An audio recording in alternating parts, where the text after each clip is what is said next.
after the experience happened, being outside, I feel energy and I feel things being alive now that I didn't feel before. And I experience that with color significantly. And what I experience at that beach, that feeling that we can get outside, I can also do that with color. And this sort of experience of being outside and how the moss is alive and growing, and even this bamboo, I've noticed it on my windowsill, how it changes color all the time. There's something about color that is alive in terms of energy and what we can do with that. A lace-cap hydrangea. This last summer I was walking by one, and literally, it was down over here, the flowers were literally jumping off the branch almost, like or off the shrub, glowing and like singing at me. And so when I looked closer at it, the colors in the individual leaves and what Mother Nature puts there in terms of how they dance together and kind of sing underneath, that's what we can also do in our interior spaces with color.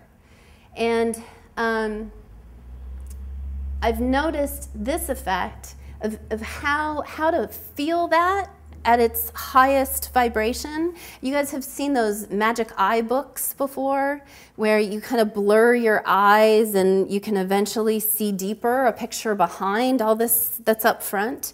It's the same ability to kind of look beyond and blur it's a sort of funny phenomenon that you're blurring your eyes to see beyond and to get the energy that it's emitting. It's not just what's on the surface. It's being able to go deeper and get what's underneath it.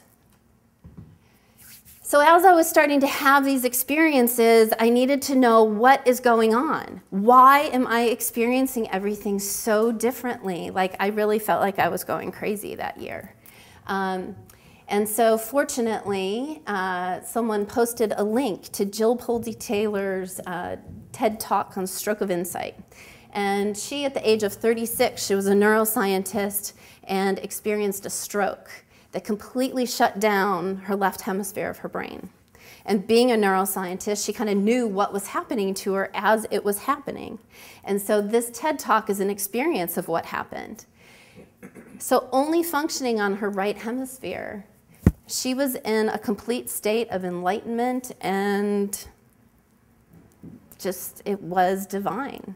And so her description of what she experienced only being on the right hemisphere made me go, oh, so what I'm experiencing, okay, it's there, but some part of my brain is sometimes not allowing me to experience it. So how do I open up the other part of my brain to let it experience it more all the time? So I started looking deeper into Feng Shui and ancient schools of thought, and the part of Feng Shui that's really important to me is that by improving the flow of qi or energy or whatever we want to call it within our own homes, within ourselves, that the impact is greater and ripples out to the whole earth, and how impacting that individually then can have healing ability for the whole earth. And then going even further, because I knew how physics explained it, I wanted to go even back further in physics and in science and say, you know, okay, well, Sir Isaac Newton did this in the 1670s. Where did it start before that? So fortunately, it's amazing how these little pieces of information just drop into your lap that you're looking for. So I had heard somewhere how science and religion, mysticism were all one at some point. And then recently, a client, Sharon, we were talking and she said, oh yeah, like the Tao of Physics. So she lent me this book, and sure enough, back in ancient times, science and mysticism were linked. And I believe we're getting back there. We're starting to see how power of thought and energy influences things and has magic abilities. So then Itten was at the Bauhaus around the turn of the century. And then he is probably a pioneer, again, in terms of the power of energy, or of color in terms of energy, but then also what appeals to each of us individually and the power of light with that. So it was Itten who then started saying that individual people have their own internal palettes, their own internal energy and balance of what feels best to them. And it's using that where I've come up then with the dwelling palettes. So the dwelling palettes are using 12 Benjamin Moore paint colors within each one, but they're balanced using color theory, that warm, cool thing, so that they vibrate higher. But then the colors that are together will actually feel like those dwellings when they're applied. So to some people, a villa is going to feel a heck of a lot better than a penthouse. And those change, too, throughout our lives. So it's whatever supports you best at that time. We can go beyond that one. So then, in my own learning and understanding, I explained that I was an elementary school teacher. And at the time that I got started, Howard Gardner's theory of multiple intelligences was very hot at the school where I was. And Howard Gardner came up with 7 basic intelligences, that everyone has a balance of each of those intelligences within them. They're different learning styles, they fluctuate, and where it didn't really go anywhere in terms of psychology, educators have really latched onto this. And I, working with kids, would see this all the time and design lessons in certain modalities that would work better. And at the time that I was in school and we were learning about this, the question was proposed, are there any other intelligences aside from these 7? And the professor at that time, she was working directly with Howard Gardner, and said that he was pondering a few other ideas. Well, so this was back in '94 that the question was posed. But with my process and where I've been in the last year or two, I went and looked up Howard Gardner's theory of multiple intelligences to see, has he identified any others? Because now, as I'm more awake to this other dimension of energy, that I now do believe that there are things that this culture and that our mainstream education is not addressing. And it's the energy that's a big part of it.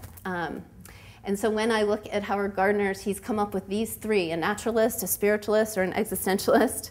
To me, all 3 overlap and are talking about what I'm talking about. A naturalist is a person who sees patterns in nature. Well, color theory, light, science, all of that, that's the naturalist. And then the spiritualist and the existentialist is looking for the ultimate reason. So to me, the 8th intelligence may be a combination of those 3. And then, again, personally, so I started doing this 7 years ago, and this color, Timothy Straw, was so hot. Everybody loved Timothy Straw. I would walk into people's homes who I hadn't done work for, and there would be, is this Timothy Straw? I mean, Timothy Straw was everywhere, and I used it in my color consultations all the time. About 3 or 4 years ago, used it on a client's bedroom. You know, everyone had always been so happy. It all got painted. He called me back. I went and I looked, and I'd had people call me back before, and it was always something else. But this time was the first time that it was like, you're right, that looks horrible. What is that? And I mean, he had to repaint. It was a bummer. So since then, I have never used Timothy Straw again, I don't think, in anyone's designs. And this process that we use in doing a color consultation is the clients are the ones choosing, saying, ooh, yeah, I like that. Ooh, yeah, that feels good. Yeah, I like that. So for some reason, this one was never feeling good anymore. And over these last 2-3 years, it's just happened so often.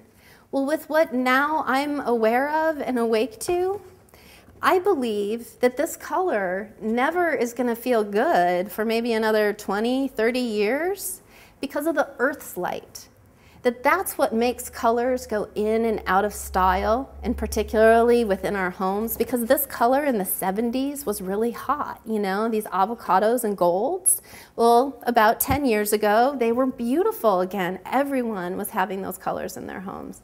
And now they feel disgusting. And the color hasn't, I mean, I know that hasn't changed. So what's changed? It can only be the Earth's light. So we have to think much bigger, much, much bigger. than we've been thinking. So then that brings me to Gaia, which is the idea that the earth is one organism and that we on it and all the animals and everything are like the individual cells that's helping our earth to evolve as one singular organism. And so if that is the case, then I believe that I'm here to help the earth heal with how color truly works. That's it for introduction.